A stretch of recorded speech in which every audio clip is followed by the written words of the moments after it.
معذرت کے ساتھ ایک یہ جو دعات کی تنخواہوں کا یا ان کے بنیادی اخراجات کی فراہمی کا مسئلہ ہے، میرا اپنا مشورہ یہ ہے کہ جیسے ہم دعوت کے لیے ذہن سازی کرتے ہیں، دعات کی کفالت کے لیے بھی اہل ثروت کی ذہن سازی کرنے کی ضرورت ہے۔ جیسے شیخ نے کہا، بہت اچھی بات کہی کہ جمعیت چونکہ وہ اوپر ہے اور ہر جگہ اہل ثروت کون ہے وہ جانتے ہیں، ہر علاقے کے اپنے علماء کی کفالت وہاں سے کروانے کے لیے تھوڑی سی محنت کرے تو بہت بڑا کام ہو سکتا ہے۔ پچھلے دنوں ایک خبر میری نظر سے گزری، اس کے بعد میں نے کچھ لکھنا چاہا تو بھی مجھے لگا لکھنا چاہیے، اور پھر دوسری طرف دیکھا تو کہا نہیں، یہ نہیں لکھنا چاہیے، تو اسی تردد میں وقت نکل گیا۔ میں ایک سنا دیتا ہوں آپ کو مختصر۔ بنگلور کے اندر پچھلے دنوں ہفتہ 10 دن یا 15 دن پہلے کہیے کہ یہ جو صفائی کا عملہ ہوتا ہے نا، صفائی کرمچاری جن کو کہتے ہیں، صفائی کا عملہ، وہ احتجاج پہ بیٹھا بنگلور کے فریڈم پارک میں۔ ان کا احتجاج کیا ہے؟ ان کی تنخواہ جو ہے ماہانہ 18,000 روپے حکومت سے ان کو ملتی ہے۔ ان کا احتجاج یہ ہے کہ 18,000 روپے ہمارے لیے ناکافی ہے، ہماری تنخواہ بڑھائی جائے۔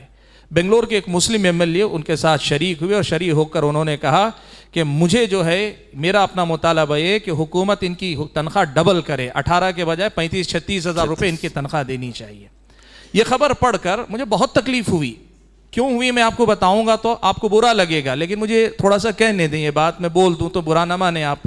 میں آپ کو مانتا ہوں کہ آپ ورثۃ الانبیاء ہیں، لیکن مجھے یہ سوچ کر افسوس ہوا کہ صفائی کرمچاری کی تنخواہ جو ہے جسے وہ ناکافی سمجھ رہے ہیں، بنگلور کی مسجدوں کے اکثر مساجد کے ائمہ کی تنخواہ اس سے کم ہے۔ یہ ہماری قوم کی حالت ہے۔ میں لکھنا چاہا اس پر، لیکن میرا دل نہیں مانا کہ میں ورثۃ الانبیاء کی ضروریات کو اجاگر کرنے کے لیے اتنے نچلی مثال کا استعمال کروں۔ میرا دل گوارا نہیں کہ میں اس لیے خاموش رہ گیا۔ ورنہ آپ سوچیں کہ آج بھی یہ جو دعات ہیں، اللہ ان کو جزائے خیر دے، ان کی قربانیوں کو دیکھ کے دل سے دعا تنہائیوں میں نکلتی ہے۔ 10,000 روپے، 12,000 روپے، 15,000 روپے میں تنخواہ پر جو ہے وہ آج زمینی سطح پہ اتر کے کام کر رہے ہیں، کچھ آسان کام نہیں کر رہے ہیں، وہ بڑی قربانیاں وہ دے رہے ہیں۔ اللہ کرے ہماری یہ آواز ان اہل ثروت تک پہنچے جو اپنے اپنے علاقے میں اثر و رسوخ رکھتے ہیں۔ تھوڑی سی آپ کی توجہ سے بیسیوں دعات کے مسائل حل ہو سکتے ہیں، اور جو بھی علماء ہیں جن کی کسی بھی صاحب ثروت سے ذرے اچھے تعلقات ہیں، آپ اس پر محنت کیجئے کہ آپ کے اہل ثروت آپ کے علاقے کے علماء کی کفالت کرے۔ میں یہ بھی کہنا چاہوں گا، ہمارے اپنے دعات میں بہت گھومتا پھرتا ہوں نا، تو اکثر ہمارے علماء مجھ سے کہتے ہیں، کیا کہتے ہیں پتہ ہے؟ کہ آپ جیسے علماء جب باہر سے آتے ہیں تو آپ کی عزت ہوتی ہے، آپ کی قدر ہوتے ہیں، آپ کو کھلاتے ہیں، پلاتے ہیں، تحفے تحائف شال وول سب دیتے ہیں، لیکن علاقائی علماء کو نظر انداز کیا جاتا ہے، اور یہ بھی سچ ہے، میں جانتا ہوں یہ بات۔ میں آپ کو کہنا چاہتا ہوں، آپ کے اصل علماء آپ کے علماء جو آپ کی بستی میں ہیں۔ ہم جیسے لوگ آتے ہیں ذرا سا آپ کی ہمت افزائی کرنے کے لیے، آپ کے جوش جذبے کو بڑھانے کے لیے آتے ہیں، ورنہ کام تو وہ کرتے ہیں جو صبح و شام آپ کو اللہ رسول کی بات پڑھاتے ہیں، جو آپ کے خطبات جمعہ دیتے ہیں، یا آپ کے میدان میں پہنچ کر آپ کی بستی میں گھوم پھر کر غیر مسلموں کو جو دعوت و تبلیغ کا کام آپ کی طرف سے وہ فرض کفایہ ادا کر رہے ہیں۔ آپ ان کی کفالت نہیں کر سکتے، ان کی ضرورتوں کو پورا نہیں کر سکتے۔ آپ اہل ثروت کی ذہن سازی کیجئے۔ آپ یقین کیجئے، ذرا نم ہو تو یہ مٹی بڑی زرخیز ہے ساقی، ذرا توجہ دلائیں، اہل ثروت یقیناً کام کر سکتے ہیں۔ تو اس میدان میں میں شیخ کی اس بات سے اتفاق کرتا ہوں کہ جمعیت کو اس میں پہل کرنی چاہیے، اور علماء کو بھی اس میں پہل کرنی چاہیے۔ کم سے کم میں کوشش کروں، مثال کے طور پر میری پہچان میں 5 اہل ثروت ہیں، ایک بار ان سے بات کروں کہ آپ میں سے ایک آدمی تھوڑی تھوڑی مدد ماہانہ کر دے تو اتنے لوگوں کی کفالت ہو سکتی ہے۔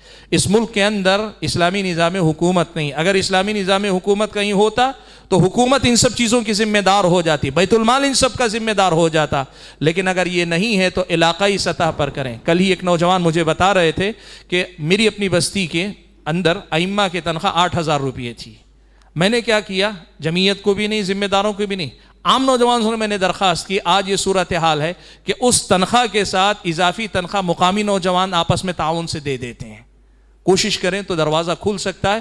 یہ واقعی سنگین مسئلہ ہے۔ میں آپ کو بتاؤں، یہی مسئلہ نہیں حل کرنے کی وجہ سے اہل حدیثوں میں راقیوں کا مسئلہ، پیسے لے کے رقیہ کرنے والوں کا مسئلہ بڑھتا جا رہا ہے، اور وہاں سے جو ہے توہم پرستی پھیل رہی ہے، بدعقیدگی پھیل رہی ہے، اور بسا اوقات اخلاق سے گری ہوئی حرکتوں کی بھی رپورٹیں آ رہی ہیں۔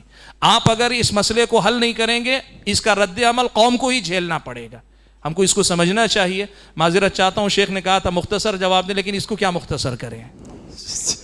تو مجھے امید ہے انشاءاللہ کہ میری اس گفتگو کو، لمبی گفتگو کو آپ برداشت کریں گے. اللہ ہم اور آپ کو توفیق عطا فرمائے.